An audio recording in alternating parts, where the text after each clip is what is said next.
अब बात बिहार की, जहां जेडीयू और आरजेडी में तनातनी बढ़ गई है। जेडीयू घोटाले के आरोप पर तेजस्वी यादव की सफाई से संतुष्ट नहीं है। जेडीयू प्रवक्ता अजय आलोक ने कहा है कि जिसके खिलाफ केस होता है उसके साथ नीतीश कुमार काम नहीं करते। नीतीश के 12 साल के इतिहास को देख लें। वहीं आरजेडी ने साफ कर दिया है कि तेजस्वी यादव इस्तीफा नहीं देंगे।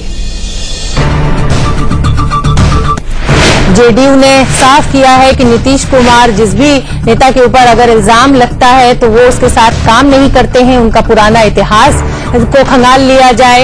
लेकिन आरजेडी के लिए लगता है जैसे कोई मामला ही नहीं है। उन्होंने साफ कर दिया है कि हमारे जो उप मुख्यमंत्री हैं वो इस्तीफा नहीं देंगे और तेजस्वी यादव अपने पद पर बने रहेंगे। हालांकि जो नीतीश कुमार हैं उन्होंने 3 दिन का समय मांगा था कि वो आएं और सफाई दें और उन्होंने कहा था कि मैं इस बयानबाजी से संतुष्ट नहीं हूं, आके कुछ कॉन्क्रीट रूप में मुझे सफाई दी जाए।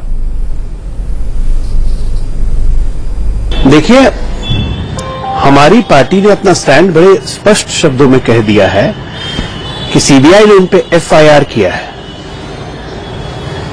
और एफआईआर सीबीआई तभी करती है जब उसके पास कॉन्क्रीट एविडेंस होता है। तो उन पे लगे हुए आरोपों की पुष्टिवार बिंदुवार जवाब देकर स्पष्टीकरण जनता के बीच में जाके दे, क्योंकि महागठबंधन सरकार है। महागठबंधन सरकार में वो उप मुख्यमंत्री हैं। महागठबंधन सरकार की एक इमेज है, उस इमेज पे कोई धब्बा नहीं लगना चाहिए।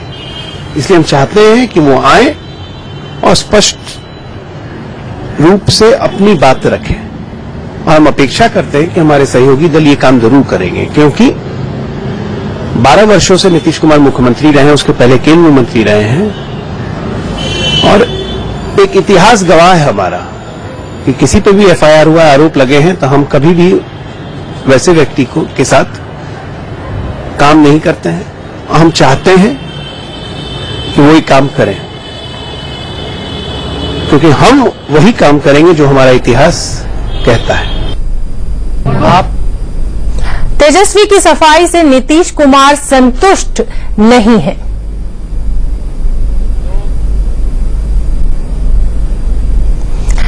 तेजस्वी यादव ने कहा है कि मेरी तो मूछें भी नहीं आई थी और मैं नाबालिग था जिस समय इस पूरे घोटाले की बात कही जा रही है, तो मैं आखिर कैसे कर सकता हूं। और नीतीश कुमार इस पर विश्वास नहीं कर रहे हैं। तेजस्वी यादव इस्तीफा देने को बिल्कुल तैयार नहीं है। अब सवाल है कि नीतीश कुमार क्या करेंगे। कल कैबिनेट की बैठक में तेजस्वी शामिल हुए, जिसके बाद सबको लगने लगा कि गठबंधन में ऑल इज वेल है। लेकिन आज जेडीयू ने फिर से कड़े रुख अपना लिए। आपको सबसे पहले सुनवाते हैं कि कल तेजस्वी ने अपनी सफाई में क्या कहा था। कि बिहार की जनता ने हमारी शुरू से मेरा कहना है और जो काम हमने किया है इतने कम उम्र में 28 साल की उम्र में लोगों को अंदाजा नहीं था ये किस प्रकार से इतना काम हुआ है।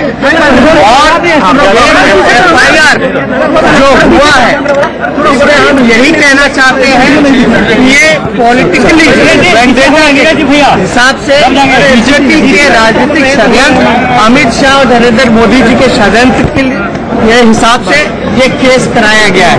हमें पता नहीं कि लालू जी से तो ये लोग डरते थे, लेकिन इस 28 साल के नौजवान से भी इन लोगों का अपना पड़ रहा है, ये हमारे समझ में नहीं है। हमारे साथ जेडीयू नेता नीरज कुमार जुड़ रहे हैं। नीरज जी, बहुत बहुत स्वागत है आपका इंडिया न्यूज पर।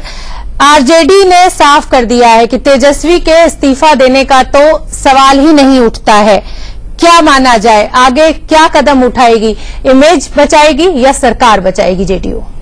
हमने साफ तौर पर कहा है कि सीबीआई ने मुकदमा दर्ज किया व्यक्तिगत तथ्यों के आधार पर किया है और प्रमाण के आधार पर करने के बाद हमारी उम्मीद यह है कि जैसे अपराध के मामले में, भ्रष्टाचार के मामले में हमारा जो घटक दल है उन तमाम लोग की सहमति के आधार पर सरकार बनी है। आपने देखा होगा कि हमारा घटक दल के विधायक और तथा कथित नेता ने जब कानून को चुनौती दी तो वो जेल की सलाखों तक पहुंचे और एकजुटता गठबंधन धर्म का पालन करते हुए अपराध के मामले में हमारी एकजुटता कायम रही। तो हम उम्मीद करते हैं कि निश्चित रूप से जो आरोप लगे हैं उनका बिंदुवार विश्लेषण किया जाना जरूरी है, आवश्यक है।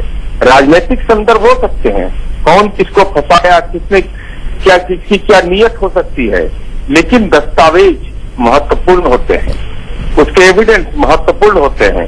इसलिए अगर आरोप गलत है एविडेंस लेकर करके हम पब्लिक डोमेन में। नीरज जी, हम आपको बताना चाहेंगे कि आरजेडी नेता भाई वीरेंद्र जी भी हमसे जुड़ गए हैं और जो सवाल आप उठा रहे हैं, भाई वीरेंद्र आप जवाब दीजिए। 4 दिन का समय नीतीश कुमार ने दिया था, वो संतुष्ट नहीं है आपके जवाबों से? देखिए 4 दिन का कौन मोहलत देता? हमारे दल पर किसी का कोई अधिकार नहीं है।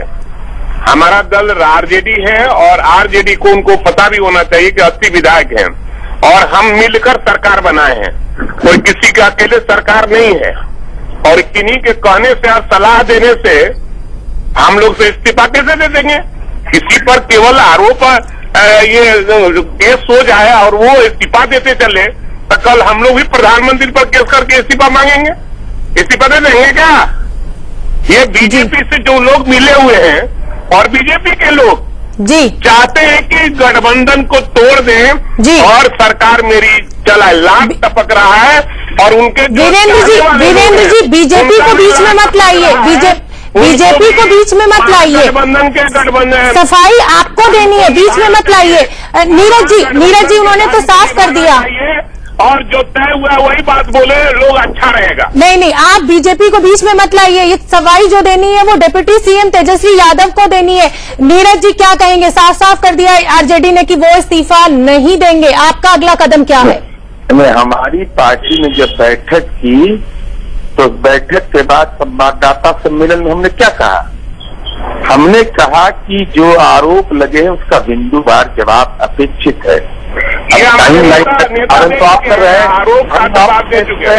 जी। वीरेंद्र जी बोलने दीजिए, सुनिए एक तरफ। क्या सुनेंगे? रोज क्या सुने हम? एक ही बात को रोज सुना रहा है लोग, क्यों सुने हम? एक ही बात लग रहा है कि माने हमारा सब पिटारा खुलेगा था। अब नीरज जी सरकार चलानी है तो सुनना तो पड़ेगा ना। गलती सीबीआई रेड तो तेजस्वी यादव के ऊपर हुई ना, आरोपों के घेरे में तो तेजस्वी यादव है, तो सुनना तो पड़ेगा ना सर, सरकार चलानी है तो। कोई घेरे में नहीं है, ये तो बनावटी केस है, झूठा केस है और जनता के बीच में हमारे नेता लालू प्रसाद यादव जी बिंदुवार उन्होंने बता दिया है। लेकिन नीतीश कुमार सरकार ने साफ कर दिया है कि आप डॉक्यूमेंट्स के साथ आ जाइए, बयानबाजी से तो काम चलेगा नहीं। नीरज जी क्या कहना है आपका? क्या आपके सामने कोई ऐसे डॉक्यूमेंट्स आए? क्या सोचते हैं आप? क्या तेजस्वी जिम्मेदार है जो पूरा घोटाला हुआ है? तो हमने कोई व्यक्ति नहीं कहा है। देखिए हम लोग की सरकार गठबंधन की सरकार है, एक दूसरे का सम्मान करना चाहिए। जैसे अपराध के मामले में हमने एकजुटता दिखाई है, तो कोई आरोप लगेगा तो पूरी गठबंधन की सरकार पर लगती है, तो हम तो एक दूसरे से उम्मीद ही कर सकते हैं ना। गठबंधन धर्म होता है, उसका पालन करना और राज धर्म का पालन करना, ये दोनों सब लोगों की सामूहिक जिम्मेदारी होती है। तो जनता का जनादेश सामूहिक है, सबके लिए बराबर है, इसलिए हमारी उम्मीद अभी बिल्कुल नीरज जी, पता नहीं गठबंधन महाधर्म है या सरकार बचाना इस समय धर्म है। बहरहाल आप दोनों का बहुत बहुत धन्यवाद हमसे बातचीत करने के लिए।